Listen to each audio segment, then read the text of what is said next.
Assalamualaikum warahmatullahi wabarakatuh. Perkenalkan, nama saya Muhammad Khadafi dari kelas 11 IPA 2, nomor absen 32. Di sini, saya akan sedikit membahas tentang peristiwa-peristiwa yang terjadi setelah kemerdekaan Indonesia. Selamat menonton. Pembahasan yang pertama, saya akan membahas mengenai 3 perang mempertahankan kemerdekaan. Perang yang pertama itu ada perang 5 hari 5 malam di Palembang. Hal yang melatar belakangi perang ini yaitu ketika Belanda menginginkan agar kota Palembang dapat dikosongkan segera. Namun, permintaan tersebut ditolak oleh seluruh rakyat Palembang sehingga berakhir dengan baku tembak pada tanggal 1 Januari 1947 di Palembang Ilir dan menyerang markas Barisan Pemberontak Republik Indonesia atau BPRI di Jalan Tempuruk. Beberapa tokoh penting yang memimpin jalannya pertempuran dari pihak tentara dan pejuang Indonesia diantaranya yaitu Kolonel Manudin Simbolon, Letnan Kolonel Bambang Utoyo, Mayor Rashid Nawawi, dan Kapten Alamsyah. Pertempuran yang selanjutnya itu ada pertempuran Bandung Lautan Api. Hal ini dilatar belakangi oleh pasukan Inggris bagian dari Brigade McDonald tiba di Bandung pada tanggal 12 Oktober 1945. Sejak semula hubungan mereka dengan pemerintah Republik Indonesia sudah tegang, mereka menuntut agar semua senjata api yang ada di tangan penduduk kecuali TKR diserahkan kepada mereka.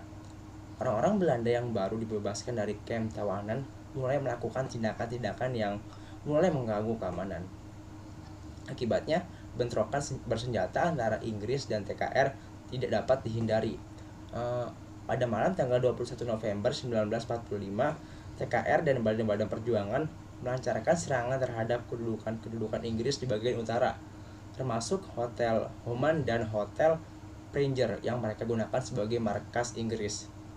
3 hari kemudian, McDonald melakukan ultimatum terhadap Gubernur Jawa Barat untuk mengosongkan bagian Bandung Utara oleh penduduk Indonesia, termasuk pasukan bersenjata.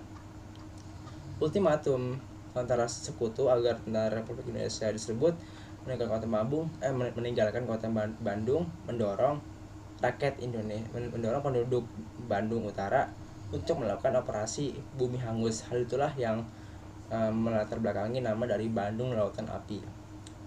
Pertempuran yang ketiga itu ada pertempuran Puputan Margarana. Hal ini dilatar belakangi oleh pasukan TKR di wilayah ini bertempur dengan habis-habisan yang dipimpin oleh Kolonel I Gusti Ngurah Rai untuk mengusir pasukan Belanda yang kembali datang setelah kekalahan Jepang untuk menguasai kembali wilayahnya yang direbut Jepang pada Perang Dunia Kedua, mengakibatkan gugurnya seluruh pasukan termasuk I Gusti Ngurah Rai yang kemudian dikenal sebagai salah satu puputan di era awal kemerdekaan serta mengakibatkan Belanda sukses mendirikan negara timur. Arti dari puputan itu sendiri ritual bunuh diri massal, makanya disebut dengan Puputan Margarana, ritual bunuh diri massal di Margarana. Oke, di pembahasan selanjutnya ini saya akan membahas tentang 2 perjanjian setelah kemerdekaan dan isinya. Perjanjian yang pertama itu ada perjanjian Roem-Royen. Perjanjian ini melibatkan pihak Indonesia dan pihak Belanda. Kedua belah pihak mengadakan pertemuan pada tanggal 22 Juni 1949 dan menghasilkan keputusan yaitu yang pertama, kedaulatan akan diserahkan kepada Indonesia secara utuh dan tanpa syarat sesuai perjanjian Renville pada tahun 1948. Yang kedua, Belanda dan Indonesia akan mendirikan sebuah persekutuan dengan dasar sukarela dan bersamaan hak. Yang ketiga, Hindia Belanda akan menyerahkan semua hak, kekuasaan, dan kewajiban kepada Indonesia. Perjanjian yang kedua itu perjanjian Renville. Perjanjian ini juga melibatkan pihak Indonesia dan pihak Belanda yang menghasilkan yang pertama, hanya mengakui Jawa Tengah, Yogyakarta, dan Sumatera sebagai bagian wilayah Republik Indonesia.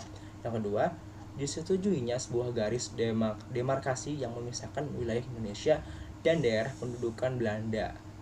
Yang ketiga, TNI harus ditarik mundur dari daerah-daerah kantongnya di wilayah pendudukan di Jawa Barat dan Jawa Timur. Oke, pembahasan selanjutnya itu ada dua masalah krisis ekonomi pada masa demokrasi liberal serta upaya pemerintah dalam mengatasi permasalahan tersebut. Oke.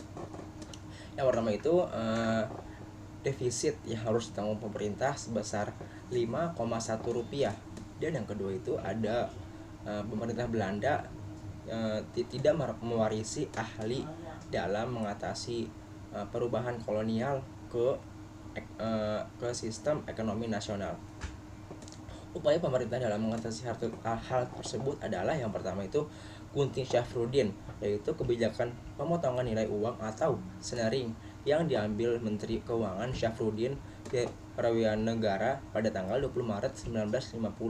Semua uang yang bernilai Rp2,50 ke atas dipotong nilainya hingga setengahnya. Yang kedua itu Gerakan Benteng. Gerakan Benteng yaitu sistem ekonomi yang bertujuan mengubah struktur ekonomi kolonial menjadi struktur ekonomi nasional. Ya, pembahasan terakhir ini akan membahas tentang dua kabinet pada masa demokrasi liberal serta kelebihan dan mengapa kabinet tersebut diturunkan. Ya, kabinet yang pertama ada kabinet Natsir. Kelebihannya itu memiliki beberapa program kerja yang cukup dikenal membawa perubahan besar. Salah satunya itu mempersiapkan penyelenggaraan pemilu. Penyebab jatuhnya kabinet Natsir dikarenakan kegagalan kabinet ini dalam menyelesaikan masalah Irian Barat dan adanya mosi tidak percaya dari PNI menyangkut pencabutan peraturan pemerintah mengenai DPRD dan DPRDS. Kabinet yang kedua itu ada kabinet Sukimin. Kelebihannya yaitu memperhatikan usaha memajukan perusahaan kecil dan memperhatikan kaum buruh. Penyebab jatuhnya kabinet Sukimin ini yaitu karena diterimanya Mutual Security Act, yaitu bantuan dari Amerika Serikat pada tahun 1951 yang diberikan ke beberapa negara untuk melawan komunisme. Akibatnya kabinet Sukimin dianggap melanggar prinsip kebijakan luar negeri bebas aktif. Alhamdulillah sudah mencapai di akhir video. Mungkin masih banyak lagi yang belum bisa saya sebutkan, tapi semoga dengan ini dapat memunculkan gambaran bagaimana sih peristiwa-peristiwa yang penting setelah kemerdekaan itu. Jadi tidak hanya peristiwa-peristiwa sebelum kemerdekaan saja, tapi peristiwa setelah kemerdekaan pun itu penting kita ketahui. Oleh karena itu belajar sejarah itu penting. Kurang lebihnya mohon maaf. Wassalamualaikum warahmatullahi wabarakatuh. Terima kasih.